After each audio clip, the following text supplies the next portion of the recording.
Entonces, clínicamente, las enzimas son muy empleadas, muy utilizadas como pruebas de laboratorio. Entonces, vamos a ver justamente estas determinaciones enzimáticas diagnósticas. Hay pruebas que sirven, por ejemplo, para diagnosticar qué es lo que sucede en el hígado, en el corazón, en el páncreas, músculo esquelético, hueso, próstata. Incluso algunas leucemias van a ser diagnosticadas a través de determinaciones enzimáticas. Muy bien, entonces vamos a ver por qué estas enzimas son tan importantes en el diagnóstico. De manera general, las enzimas cumplen su función dentro de las células, eso ya lo sabemos. ¿Por qué? Porque es justamente dentro de las células donde se van a producir la mayor parte de las reacciones químicas. Entonces, estas reacciones metabólicas se van a desarrollar justamente en las células. Entonces, la mayor parte de las enzimas está en el interior de las células. Y vamos a ver que incluso en el interior de las células hay algunas enzimas que están en la membrana celular, hay otras que están en el citosol, en la mitocondria, en los lisosomas, en los ribosomas. Entonces, cada una de ellas tiene su localización. Y aunque no me crean, es importante que ustedes sepan si son enzimas citoplasmáticas, si son ribosómicas, si son mitocondriales.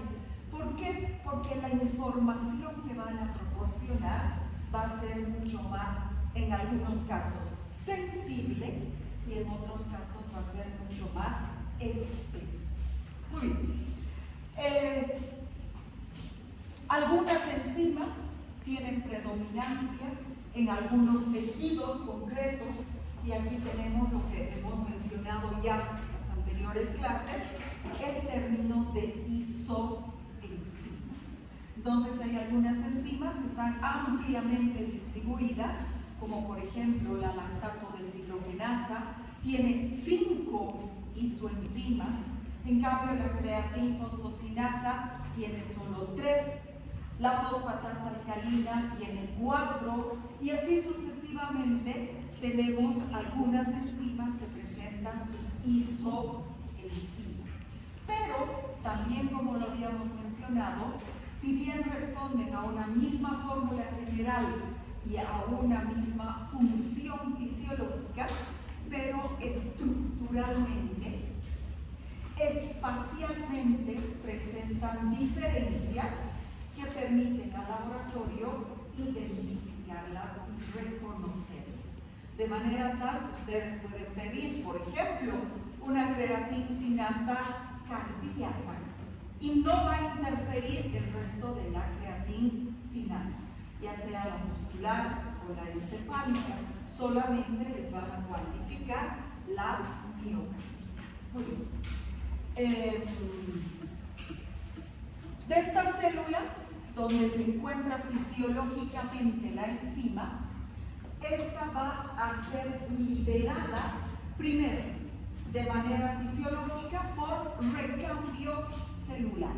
Hemos indicado que las enzimas tienen una estructura química que corresponde a las proteínas. Entonces son proteínas. Y como todas las proteínas en nuestro cuerpo, pues envejecen y tienen que ser reemplazadas por proteínas nuevas. Entonces, ¿qué es lo que va a suceder? Que fisiológicamente estas proteínas van a ser cambiadas, van a ser reemplazadas. ¿Y qué significa eso? Que fisiológicamente de cada una de nuestras células van a salir valores de enzimas a circulación sanguínea y que van a constituir los valores de referencia. Entonces, eso sucede fisiológicamente. Por eso es que la mayoría, si no todas las enzimas, pues tiene un valor en circulación sanguínea, que por supuesto va a ser muy bajo si comparamos ese valor con el valor que tiene dentro de las células. Pero, ¿qué sucede con las enzimas cuando hay daño celular? Cuando existe un daño celular, un aumento de la permeabilidad o una muerte celular, estas enzimas van a salir en mayor cantidad a circulación sanguínea. Por eso es que permiten el diagnóstico, cuando estas están por encima del valor de referencia. En la mayoría, yo diría en un 99.9% de los casos, la disminución en la cantidad de enzimas no tiene significado clínico diagnóstico. ¿Por qué? Porque el que disminuya en circulación sanguínea no significa necesariamente que disminuya donde cumple su función, que es dentro de las células. Entonces, lo que sí es importante es el aumento, el incremento en la concentración de enzimas. Es más, la mayoría de las enzimas tiene valores que van desde 0 hasta un valor, hasta 3 unidades, hasta 38 unidades, hasta 200, hasta 120, dependiendo de qué enzima se trata. Entonces, ¿qué quiere decir hasta? Ya les he dicho que el valor mínimo es 0. Entonces, puede no haber enzima en circulación sanguínea. Bueno, una vez que estas enzimas pasan al plasma, a circulación sanguínea, tenemos dos mecanismos por los cuales pueden ser eliminadas. Uno, el hígado, que ya sabemos que el hígado metaboliza estas moléculas, ¿sí? Es un órgano que depura la sangre, la limpia de todas las sustancias que no son adecuadas, no necesariamente tóxicas, y que las va a eliminar posteriormente vía intestinal. Y la otra es la vía renal. Entonces el riñón también va a filtrar estas enzimas y va a eliminarlas a través de la orina. Es importante saber que estas son las dos vías de eliminación. ¿Por qué? Porque a veces el problema no está en la célula, no está en la célula donde la enzima cumple su función. Por ejemplo, una amilasa. ¿Dónde cumple su función? Bueno, en el intestino, pero es secretada por el páncreas. Pero el problema no está en el páncreas, el problema está en el riñón. ¿Y qué es lo que pasa? Pues que la amilasa se elimina vía renal. Y si el paciente tiene insuficiencia renal, no va a ser capaz de filtrar la albúmina y voy a tener un aumento de albúmina, de amilasa. Estamos hablando de la amilasa. Voy a tener un aumento de amilasa en circulación sanguínea, pero no porque el páncreas esté dañado, sino porque el sistema de excreción es el que está dañado. Entonces ustedes tienen que ser capaces de identificar dónde está el problema. ¿Por qué? Porque vamos a tener en ambos casos problemas pancreáticos y problemas renales, aumento en los niveles de albúmina. ¿Sí? Lo mismo si el paciente tiene una cirrosis hepática. No será precisamente la albúmina,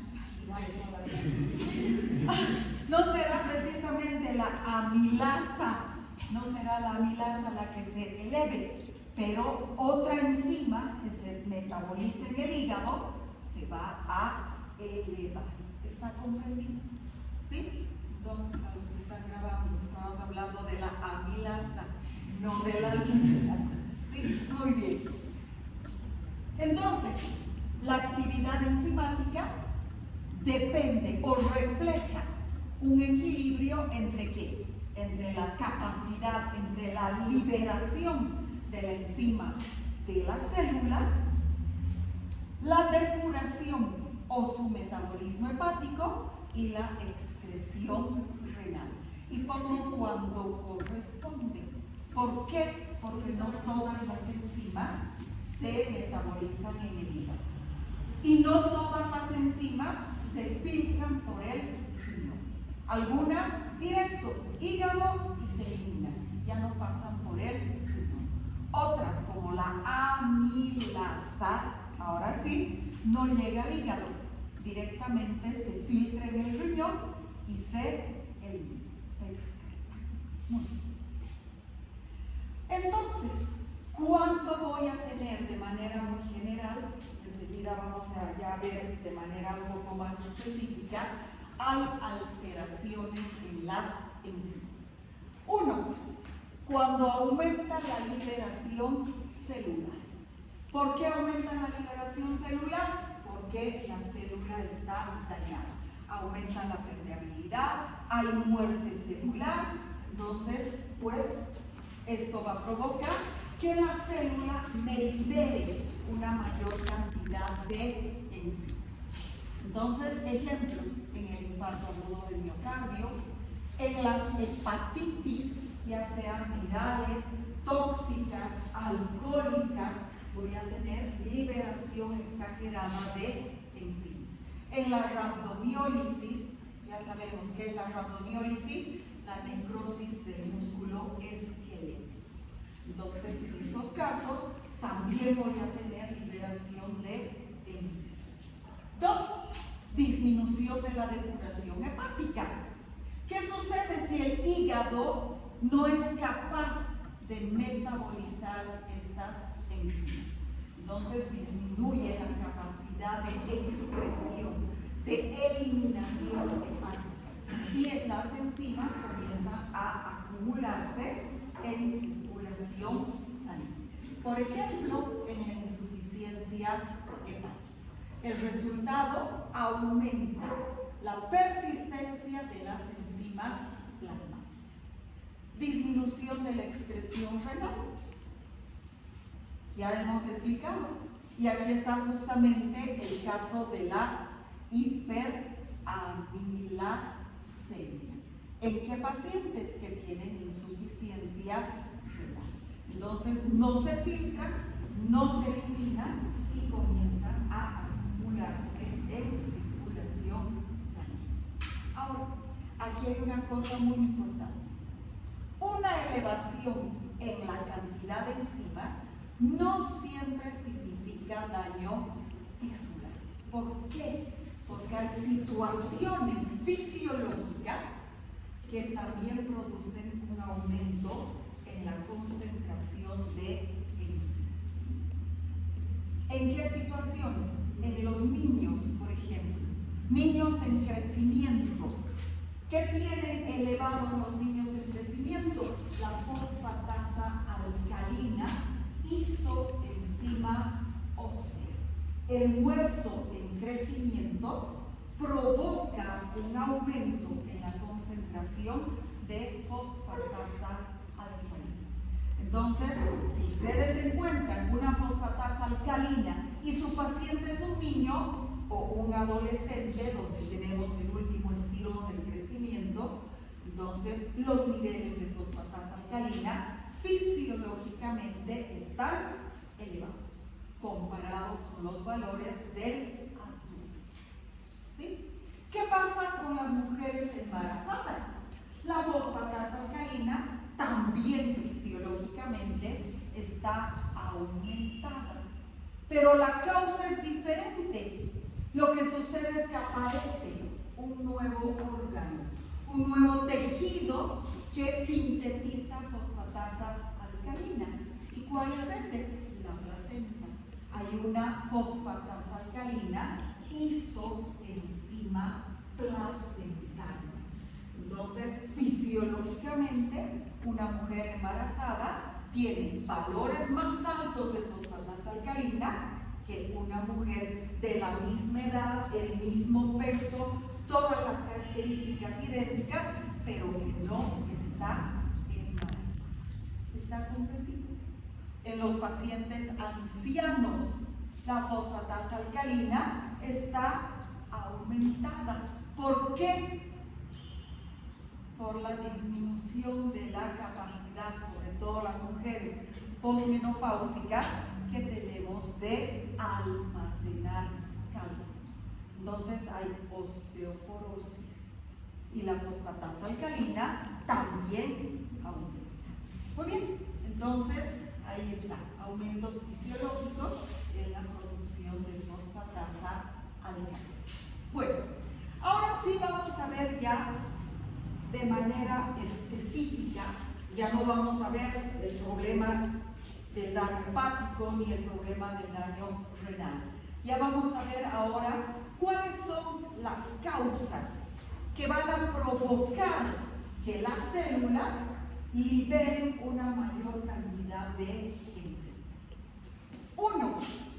Inducción o aumento de la síntesis enzimática. ¿Por qué esta célula aumenta su producción de una enzima? Por ejemplo, la gamma-glutamiltransferasa, la GGT, es una enzima hepática. ¿Por qué el hígado está provocando un aumento en la cantidad de gamma-glutamiltransferasa? Porque tiene que metabolizar algo. Y ese algo puede ser el alcohol. El alcohol provoca un aumento de la gamma-glutamiltransferasa hepática. ¿Por qué? Porque es un tóxico que el hígado tiene que metabolizar.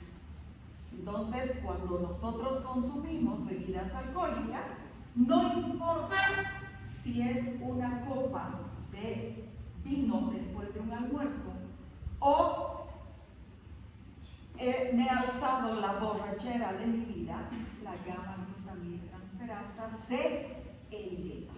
Es independiente de la cantidad de alcohol consumido, lo que significa que no es una prueba de alcoholemia. No dice este paciente estaba ebrio y este no, consumía solo un poquito.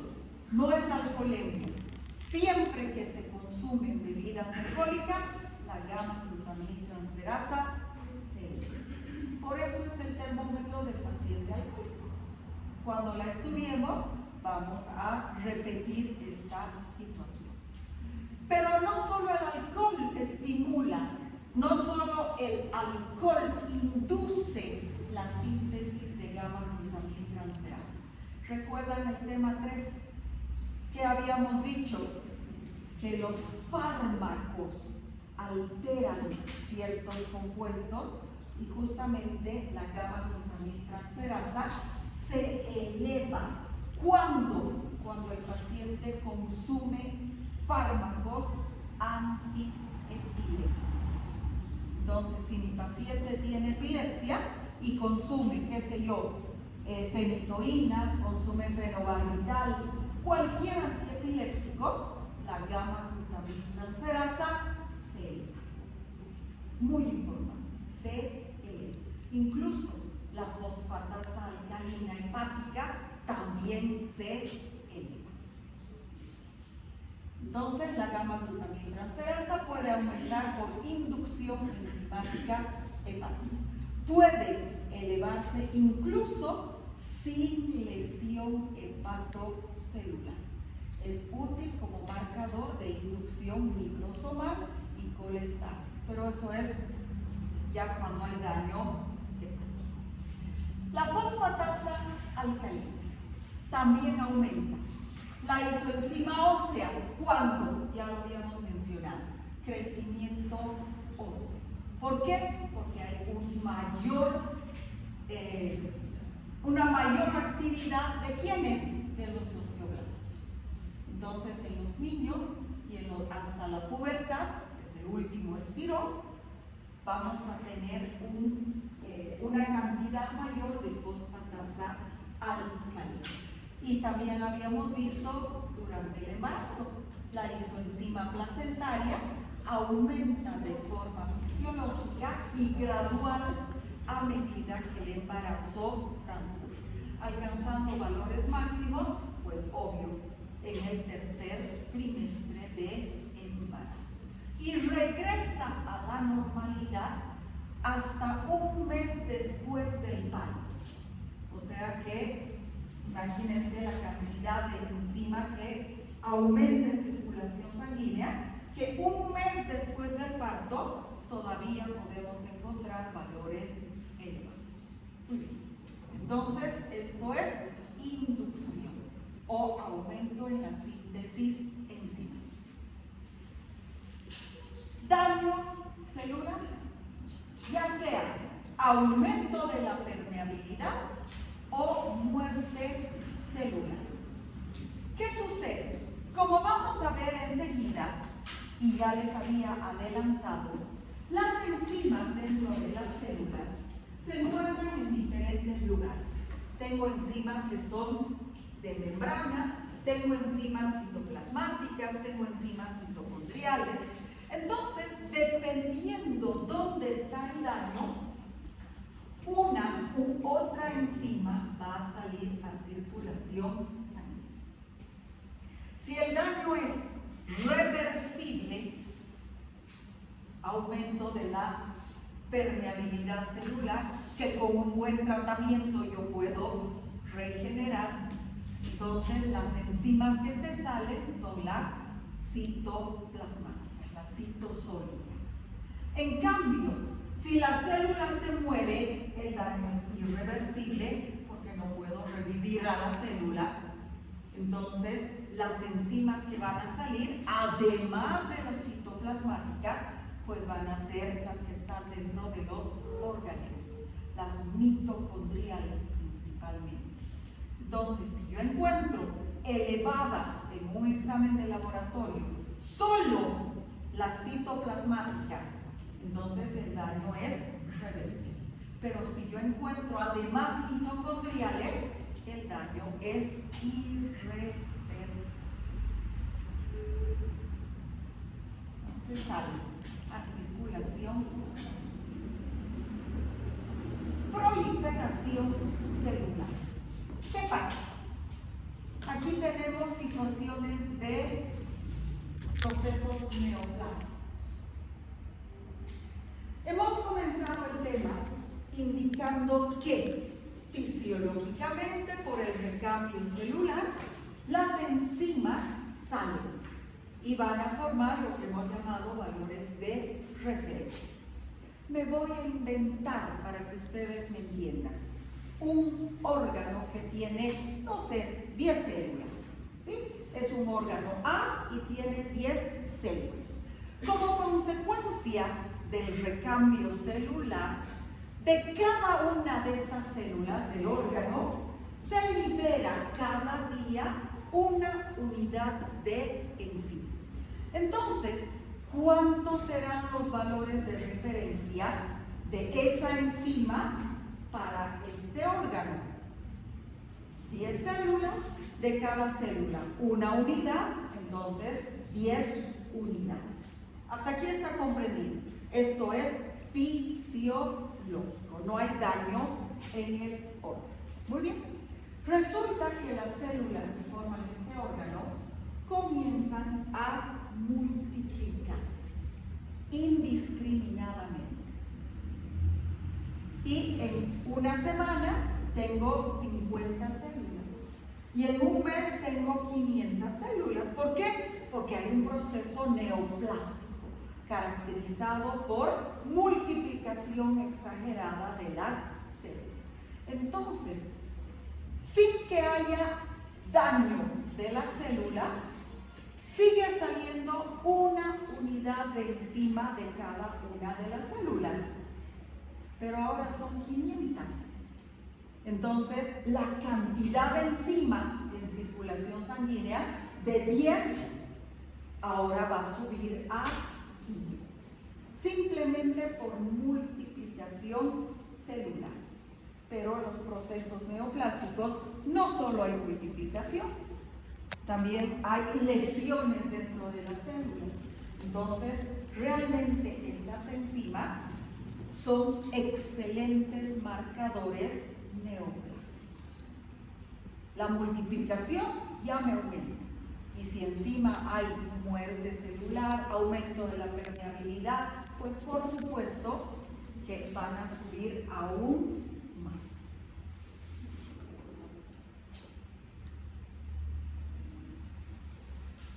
Procesos obstructivos. Para después del receso, por favor, quiero que me repasen anatomía. ¿De qué? Del páncreas. Anatomía del hígado, principalmente. Y anatomía del riñón. ¿Sí?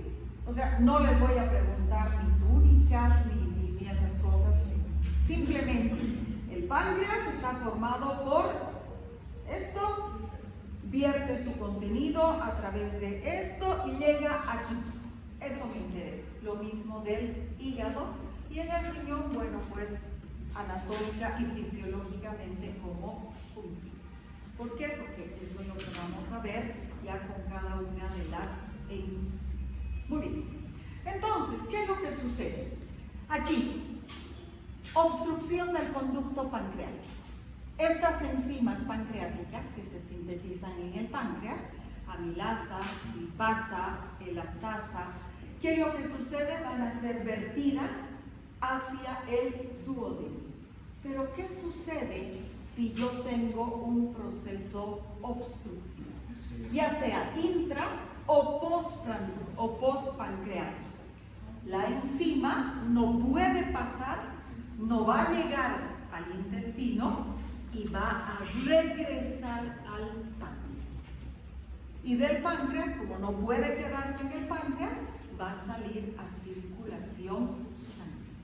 Entonces voy a tener elevación de las enzimas pancreáticas. ¿Está comprendido? ¿Qué pasa en el hígado? Hay enzimas que también van a ser liberadas hacia el intestino una vez que cumplan su función. Pero si yo tengo un proceso obstructivo, una litiasis biliar, una coledocolitiasis, entonces tampoco van a poder ser vertidas hacia el intestino. Regresan y me van a provocar un aumento en la concentración de estas enzimas en circulación sanguínea. ¿Está comprendido? ¿Sí? Y estamos viendo solamente la puntita de lo que vamos a ver ya con cada una de estas enzimas. ¿Sí? ¿Por qué? Porque estas enzimas hepáticas o pancreáticas que regresan son activas y me pueden provocar daño hepático o pancreático. Por eso es que hay que desbloquear la vía bloqueada lo más rápido posible. No como ha pasado en La Paz y hemos dejado 55 días de bloqueo. ¿Sí? Aquí no. Aquí tenemos que desbloquear, porque si no el hígado se enferma, sufre el parénquima hepático y sufre el parénquima pancreático. ¿Está comprendido? Menor degradación o eliminación. Aquí que tenemos lo que ya hemos visto. ¿Qué pasa cuando el riñón está dañado? Entonces la amilasa no puede filtrarse y comienza a elevarse en circulación sanguínea. ¿Qué pasa si el hígado está dañado? Va a haber una disminución del catabolismo hepático y esto va a provocar que la enzima también aumente en circulación sanguínea. Muy bien. Y finalmente, ¿dónde están localizadas las enzimas? Dentro de una célula. Tenemos, comenzaremos, enzimas de membrana. Aquí están. Fosfatasa alcalina, gamma-glutamintransferasa, 5 nucleótidas. ¿Dónde están? Aquí, en la membrana de las células. Ahí están. Entonces tenemos enzimas de membrana. Tenemos enzimas, aquí están, que están en el citosol, citoplasma celular, fosfatasa alcalina, lactato deshidrogenasa, creatincinasa. Estas están en el citoplasma celular. Tengo enzimas mitocondriales y fíjense, la CPK o la CK, una fracción es citosólica, pero hay otra fracción que es mitocondrial. Lo mismo sucede con la aspartato aminotransferasa. Una fracción, el 80% de la aspartato aminotransferasa está dentro de la mitocondria y un 20% en el citoplasma. Entonces esta es la AST, esta es la ALT, alanino aminotransferasa. Muy importantes ambas. ¿Para qué? Para el diagnóstico de lesiones hepáticas. Y finalmente, pero no por eso menos importantes, las que están en los lisosomas. Estas son la fosfatasa ácida y las catepsinas. Y así se llaman, catepsinas lisosomales. Y hay una serie de enfermedades que justamente son como consecuencia de alteraciones en las catepsinas lisosomas. Entonces, esas son, obviamente, hay enzimas en el núcleo, hay enzimas en los ribosomas, pero las que están directamente ligadas al diagnóstico clínico son estas cuatro: las citosólicas, las de membrana, las lisosomales y las mitocondriales. Muy bien, con eso hemos terminado. Aquí hay una idea. La localización subcelular ayuda a interpretar el origen del aumento de las enzimas y la magnitud del daño tisular. Si aumenta la permeabilidad, ¿cuál se sale? Estas. Pero si la célula se muere, se salen toditas. Entonces hay que saber qué buscar en un examen de laboratorio y cómo vamos a interpretarlas. Bueno, esto es lo que vamos a ver cuando comencemos, les iba a decir el próximo año, pero no, después del receso no más. ¿Sí? No. ¿Sí? Entonces son enzimas pancreáticas. ¿Cuáles son las enzimas que se emplean para el diagnóstico de enfermedades del páncreas? 4. Amilasa, lipasa, tripsina y elastasa. 2 de ellas en circulación sanguínea y estas en materia fecal. Entonces hay que saber además dónde buscarlas. ¿Sí?